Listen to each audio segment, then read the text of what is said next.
I think it's important to hold up a mirror to what's happening in the world. I think people need something, dark to escape into to help them process what's going on. And that's true too. Welcome to A Book and a Dream with Megan O'Russell, an author's adventure in writing, reading, and being an epic fangirl.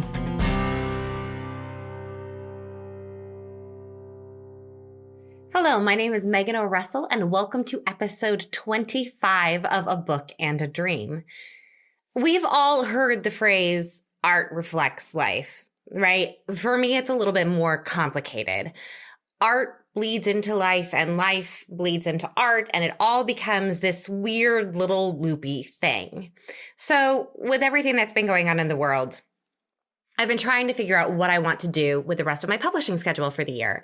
So things are very exciting right now. I have the final book in the Anna Vilbrea series coming out soon. I'm going to finish up the Bryan Adams series this summer. And then I was supposed to write the new series in the World of the Dome. So there's the Girl of Glass series, and then there was going to be a completely new series in that world, different setting, different characters. That was my plan. But everything's kind of gone a little bit crazy lately. And so I got to the point where I wasn't really sure if that was a project I wanted to work on. The question sort of started when I was talking to one of my friends about Cinder, the first book in the Lunar Chronicle series, because I had the host of the Prince Kai fan pod on A Book and a Dream. You should check out that episode if you haven't already. And through it, I, to be a mature, responsible interviewer, had to read the first book in the series. So I did, and it was really good, and I continued with the series. I told one of my friends about it. She read it, and she was like, it's really good, but that plague concept is hitting super close to home right now. And I was like, oh. Like, as a reader, I hadn't processed that as being so similar. And the more I thought about it, the more I was like, ooh, this is a lot. This is kind of a lot that's happening. And I don't know if I want to bring something that, is about a mid-apocalyptic world out into the world right now. So I went ahead and I contacted my newsletter, and I posted on all of my social media feeds saying, what do you think I should do?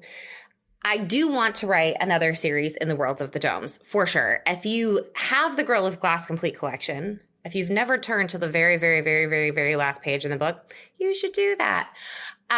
Because there is a little teaser there for the other series that is definitely going to happen. I didn't know if now was the time. So I posed the question, should I go into, another dystopian, or should I release a light, fluffy fantasy heist book? And I got a lot of emails from my newsletter, and I had sort of assumed that everyone would be like, go for the fantasy heist. Ball gowns and vengeance sounds like real great right now. And I get that. I totally get that. Because there is so much escapism happening as we all stay safe at home or gradually work our way back out into the world. I mean, why do you think Tiger King became such a huge thing? It was because it was this weird thing that had nothing to do with our actual lives. We all needed something weird to fixate it on, and Tiger King provided that. That's how that became this massive phenomenon. If we hadn't all been hiding at home, probably would not have gained that much steam. And for me, it's always sort of a chronic thing when I'm stressed that I just want to watch shows about serial killers, like Criminal Minds, all those different little things where, they're stalking the killer and at the end they always get the bad guy. Because then, well, first of all, it makes me feel like the bad guy is always captured, because on those shows they always do. But also because no matter how bad your day is, you're like, well, I'm not victim number 3 on the slab, so look at me winning at life. This is great. And I sort of assumed that that was what people would want. And I did get a lot of that. But the people who wrote longer emails and the people who were really reaching out to get in touch wanted paranormal dystopian darkness. And sometimes I just got paranormal darkness ! And that was the whole email. And a few times I got really long emails that were like, no, I think it's important to hold up a mirror to what's happening in the world. I think people need something, dark to escape into to help them process what's going on. And that's true too. with everything that's happened in the past few years, there are some times when I've been like sobbing over Handmaid's Tale really helps me process the world. Like that horrible dark mirror is super helpful sometimes. And if that's what people need, if people need to see the environment decaying, if people need to see diseases ravaging cities and like horrible, horrible cures for them, I can do that. I can write the Other Domes book. Like that is going to happen. My fear as like an author / artist is how much of the real world is going to bleed into it. And it's happened in some of my series before where it's like, oh, look at all these current affairs that are now, you know, suddenly kind of bleeding into the book. And I feel like it would be more with the Dome series. The one thing that really stands out to me where it's like, if I write this book within the next year, this is going in there because I do have an autoimmune disease. And so I am on hydroxychloroquine. And so when the pharmacies were running out, there was this article going around about a woman in California who had gone to pick up her regular meds, hydroxychloroquine, and she got a note instead that said, you can't have it. We're using it on other patients. Thank you for your sacrifice. And so that hit really close to home for me because thank you for your sacrifice. You don't get the medication that keeps you healthy. Like, what? How is that a thing? If you have insurance in dollars, like you should be able to get the medicine that keeps you healthy.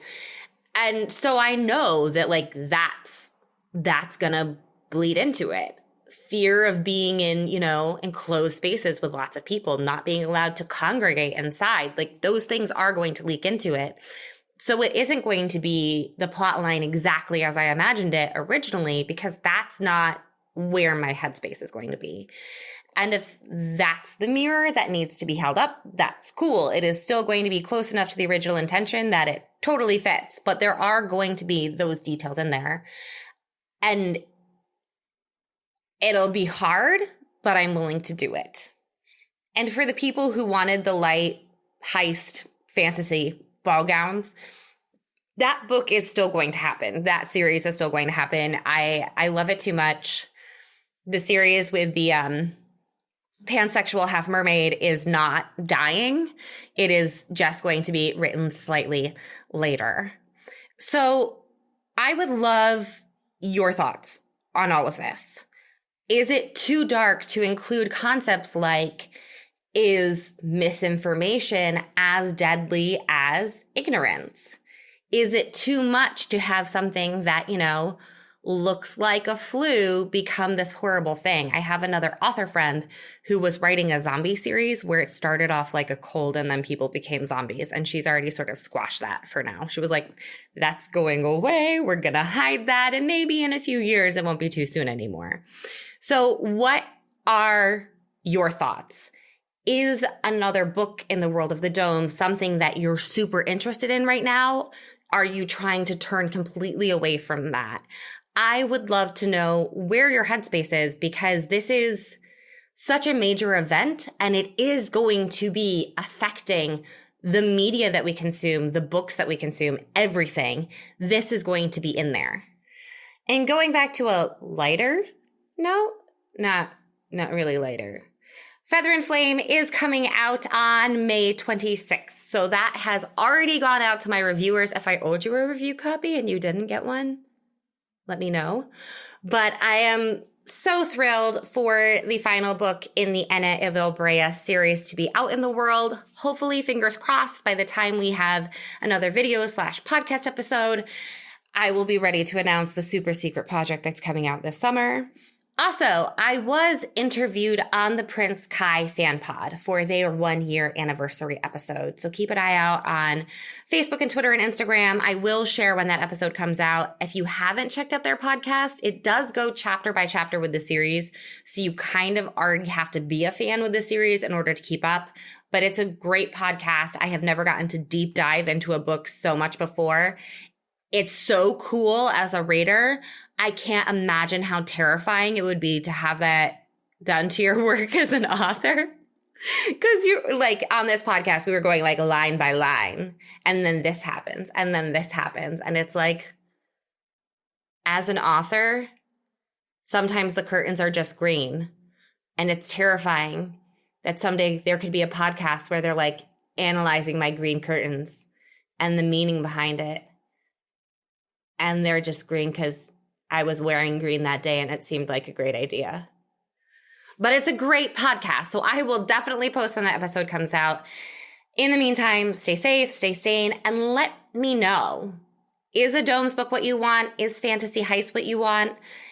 Are you diving into dark media? Are you like just watching Trolls World Tour over and over again?